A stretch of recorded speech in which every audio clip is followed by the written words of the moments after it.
Craving food is a thing I deal with a lot while microdosing. I crave a lot less compared to before I started, but it can sometimes be an issue because I'll just overeat. So in this video, I want to go over how I deal with cravings and why it's not always a bad thing to give into them, especially on a GLP-1. And by the end of the video, you'll hopefully know how to address cravings and continue to lose weight. By the way, I'm Nico, nutrition coach microdosing tirzepatide to help control my binge eating and to lose some vanity weight. Okay, first I'll quickly go over the difference between hunger and cravings. Hunger to me is when I feel like I need to eat something, and that something can be anything. Like if I'm hungry, I can eat some chicken and rice, or I can eat some donuts, I can eat some pizza, or just whatever. Cravings is when I want to eat something specific.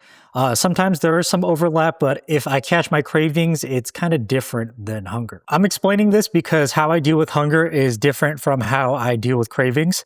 And sometimes people like to use the words interchangeably, which I understand. All right, now let's talk about when I crave food. So I crave a lot of food, mostly sweets and desserts. So things like cookies and ice cream. Half my family is diabetic, so I got sugar in my blood, literally. There are times I feel like I crave more, and it usually relates to the time of the week.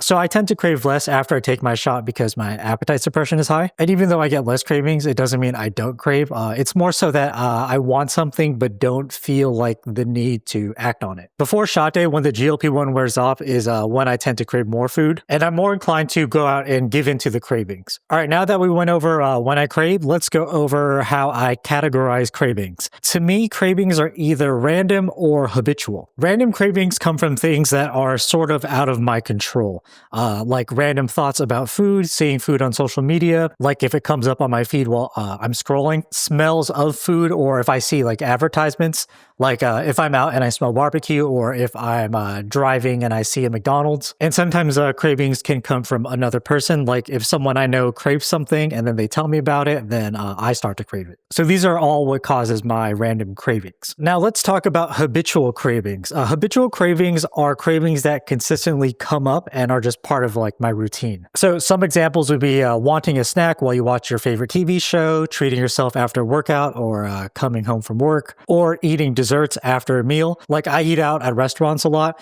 It's pretty much a hobby for me. And whenever I go out to dinner, let's say with my girlfriend, we almost always get desserts after, and it's something we crave. So this would be an example of a habitual craving. All right, we know what random and habitual cravings are, so how do we deal with them? For random cravings, I just recognize that they're there, but I don't try to immediately act on it. This is easier when my appetite suppression is high. So pretty much what I do is I just let time pass and then the cravings just go away. Now, if the cravings don't go away and I'm consistently still wanting the food for like multiple weeks, and for whatever reason it's just not passing, then I just give into it and just eat it. So for the past month, I saw this new food truck near my house and it just looked pretty good. The first time I saw it, I looked at their menu and was starting to crave some of their food, but eventually I just let it pass. But then the next week I saw it again and it still looked appetizing to me, and I just like kept thinking about it. And then the week after I started thinking about it again, and then week 4, at that point I just felt like I needed to have it just to get it out of my system. This was probably one of the first times I've had such a long craving while microdosing,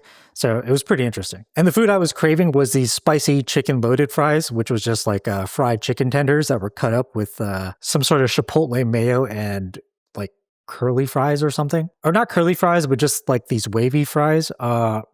I forgot what they're called. Now, the unfortunate thing was that my appetite suppression wasn't high, so I ended up binge eating it. And this was my first binge eating episode since I started taking a GLP-1 like 6 months ago. But that's a whole separate thing. But anyways, giving into the cravings worked out because I just, again, got it out of my system.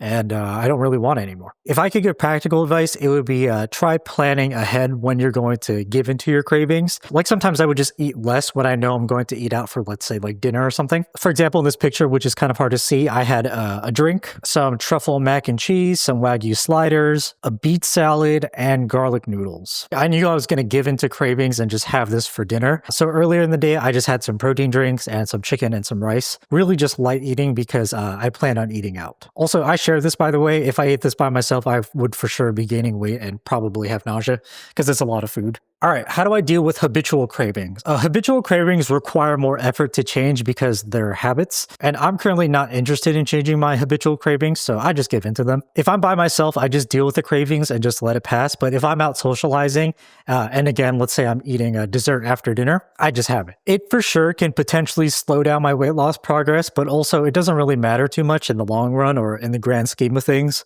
I like eating, and if I want something really bad, I'm not going to restrict. Restricting food has always been a big problem for me before microdosing because I would always just overeat tasty food. But now I don't have to restrict because microdosing keeps me in check, at least most of the time, not all the time. And this ties into why giving into cravings on occasion isn't bad while microdosing.